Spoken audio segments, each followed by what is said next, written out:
Right, House Speaker Nancy Pelosi says she's worried President Trump will not accept defeat in 2020 unless Democrats win by a massive margin, as Hillary Clinton now claims 2016 was stolen from her. You can run the best campaign, you can even become the nominee, and you can have the election stolen from you.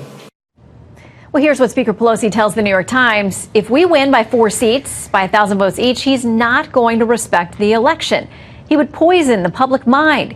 He would challenge each of the races. He would say, you can't seat these people. All right, joining me now to react, Democratic strategist Dave Brown and former Michigan GOP Senate candidate John James. Good to have both of you, gentlemen. Thanks. Hey. All right, Dave, I want to start with you. Let's go back to what Hillary Clinton said. She says you can run the best campaign ever and still lose. Do you think she ran the best campaign in 2016? Well, I think she ran a good campaign. She won the popular vote. What she was talking about in that quote, and it unfortunately was cut off, she was talking about the sweeping and systematic activities by Russia in the 2016 election. She was actually quoting the Mueller report, sweeping and systematic. And so she was talking about the very dire consequences of not taking seriously Russian interference in our elections. And she was also posing the question and also the concern that we're facing the same set of challenges from Russia, that same aggression in the 2020 cycle. And she was also expressing concern in that speech that this administration is not taking very seriously the Russia threat. And that's obviously extremely problematic for everyone. Well, let me read you something from 2016. This is in the weeks before the presidential election, when President Trump, then candidate Trump, was talking about the possibility of there being issues with the election. And the Democrats just ripped him for saying there was any way this could be rigged or stolen. Senator Tim Kaine, who was Hillary Clinton's running mate, said this: when you look at voters and say, sorry, guys, I may not accept your opinions, you're basically dissing your own bosses, the American public, and I don't think voters like being insulted. So let's be context and nuance matters here.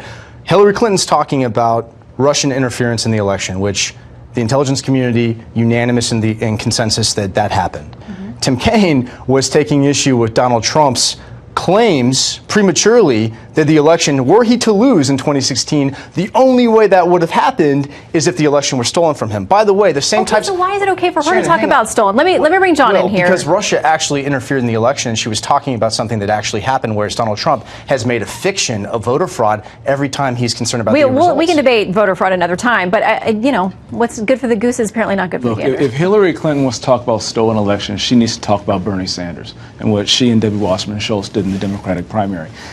Hillary Clinton lost because she's a terrible candidate. She was arrogant, and she concentrated on coastal states and blew off places like Michigan and Wisconsin and Pennsylvania, areas like Michigan that Bernie actually won.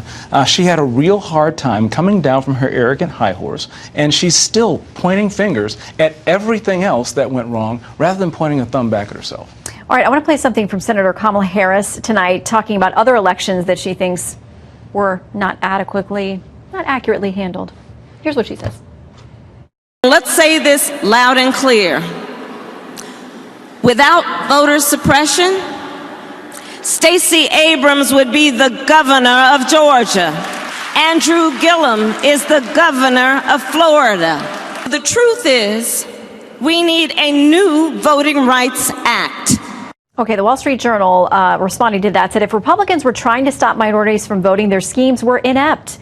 Whites made up 72.8% of the national electorate, down from 76.3%. Goes on to say that the minority surge in voters actually helped Democrats retake the House. I'll have you both weigh in quickly. John, you first. Sure. I think that she's just flat out wrong. This is just another instance where, of course, I believe a voteless people are a hopeless people. I believe countless Americans have died for us to have the right to vote. But when you go through a fair election process, you need to accept the results of the election. I personally understand what it's like to go through a statewide and not have it come out to be the results you want to do. But if you want to be a leader, you need to show the American people what a leader looks like, be able to move on, learn from the mistakes, and come back stronger next time. Dave? She called for a national holiday on Election Day. Can we just stick to the fact that she said these two governorships were won by people who are not currently governor? I mean, if you want to relitigate in Georgia when Brian Kemp, as Secretary of State, knocked 1.5 million people off the rolls, and they were not properly on the rolls. 35,000 of whom, actually, let me get this stuff for you, 53,000, excuse me, from being able to register, 70% of whom were African American. You know the margin of victory in Georgia it was like 58,000 and change. So what about these numbers that minority voters were up in these states where they're claiming suppression? But you're asking me the question about Georgia, and we can also talk about Florida. In those particular 2 states, she's right. And she's also right when she calls for a national holiday for voting. Everybody should be able to vote. Everybody who is lawfully allowed to cast a vote, they should be able to vote. And the people who aren't able to vote right now because Election Day is not a holiday, those are generally folks who are poor, who can't take time off from work. Okay, but don't get me started on how many weeks and weeks at most places that you can, go and vote in advance. I'm a fan of absentee voting. I agree. Well, I do it every year because I'm going to be working, you know that. All right, Dave and John, great to have you both. Thank you. Thank you, Shannon. It's now been more than 6 weeks since Special Counsel Bob Mueller, the former FBI director, concluded his investigation into Russia's interference in our 2016 election and delivered his findings to the Justice Department. It's been 2 weeks since Attorney General William Barr made the 450-page report public. This investigation went on for 2 years. It's finally over. Many Americans were waiting to see how their elected officials would respond. With an exhaustive investigation complete, would the country finally unify to confront the real challenges before us? Would we finally be able to move on from partisan paralysis and breathless conspiracy theorizing? Or would we remain consumed by unhinged partisanship and keep dividing ourselves to the point that Putin and his agents need only stand on the sidelines and watch us as their job is actually done for them? Seriousness is not what we've seen from the Democratic Party in recent days. Not serious. What we've seen is a meltdown, an absolute meltdown, an inability to accept the bottom line conclusion on Russian interference from the special counsel's report, which said the investigation did not establish that members of the Trump campaign conspired or coordinated with the Russian government in its election interference activities. That's the conclusion. 2 years of exhaustive investigation and nothing to establish the fanciful conspiracy theory that Democratic politicians and TV talking heads had treated like a foregone conclusion. They told everyone there had been a conspiracy between Russia and the Trump campaign. Yet on this central question, the special counsel's finding is clear. Case closed. College Democrats from at least 68 schools are urging voters not to donate to the Democratic Congressional Campaign Committee after it instituted a new policy stating vendors are not allowed to have a contract with any primary candidate who is challenging an incumbent. Can you imagine? The president of the Harvard College Democrats telling The Atlantic, quote, "As college Democrats, we did a lot of work to build the new Democratic majority. This is a policy that's going to silence a lot of voices like ours." This after Congresswoman Alexandria Ocasio-Cortez defeated incumbent Joe Crowley in a 2018 primary race. Ocasio-Cortez chiming in on the policy of the party's congressional campaign arm, saying, "Primaries are often the only way that underrepresented and working class people are able to have a shot at pursuing elected office."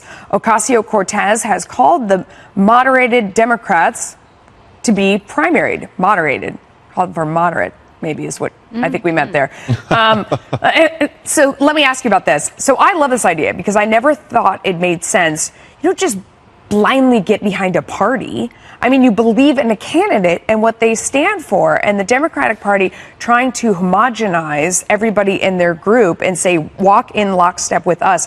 This is the candidate we're pointing to. Democrats finally pushing back against that. Well, so groups like the DCCC on the Republican side, the NRCC, their number one job is preserve their majority, grow their majority. And it is much easier to hang on to a seat when an incumbent member of Congress is running for election than when it's an open seat or someone who's a new, fresh face. However, on the Democratic side, a lot of energy in the party is coming from these younger folks who just are fundamentally at odds ideologically in terms of what they want out of candidates with the kind of establishment of the Democratic Party. Republicans went through this with the Tea Party clashing with organizations like, say, the NRSC back during the 2010, 2012 cycles, with them wanting to do these primary challenges and it becoming really controversial in the party. Richard, it's this push and pull of the group mentality accountability. Democrats are so much better as working together as a group, of keeping everybody in line.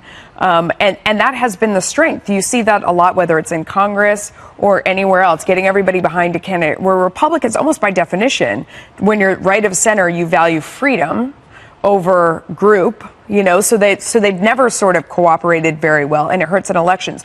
Do you worry that for Democrats, that trying to keep everybody together is disenfranchising? Well, this rule in itself is a very interesting rule, because this rule basically says that if you are a vendor, if you are a pollster, if you are you do grassroots campaign, you can't have a contract with somebody in a primary race and then have a contract with an incumbent. And why this is problematic is for those companies that are new getting into the Democratic field and they want to play. And beyond that, I think I give the D-Trip a lot of credit for what they've been able to do in the 2018 election. They won back the majority. They had great recruitment. They did a stellar job. But I think there has to be space in this party, a party that I belong to, for new people to run and say, we don't believe that we're being adequately represented by the current incumbent, like we saw here in New York, like we saw in Boston with the race of Ayanna Pressley, who the voters already said the reason why we voted for her over the incumbent is because she showed up for us. And so I think you have to allow space for, one, incumbents to run for re-election. So you're against this? Yes, absolutely. And two, you have to have space for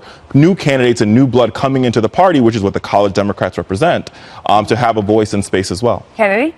There's a big split in the Democrat Party. It just shows that the two-party system should be dead. And there's no way the two parties can represent the needs of so many Americans with different voices. And if I were a college Democrat, I would be super frustrated. But it just goes to show that the establishment and the DCCC, they do not like Alexandria Ocasio-Cortez and the amount of oxygen she takes for herself. And they want to make sure. And Nancy Pelosi still mad about Joe Crowley. This is beyond. That's it.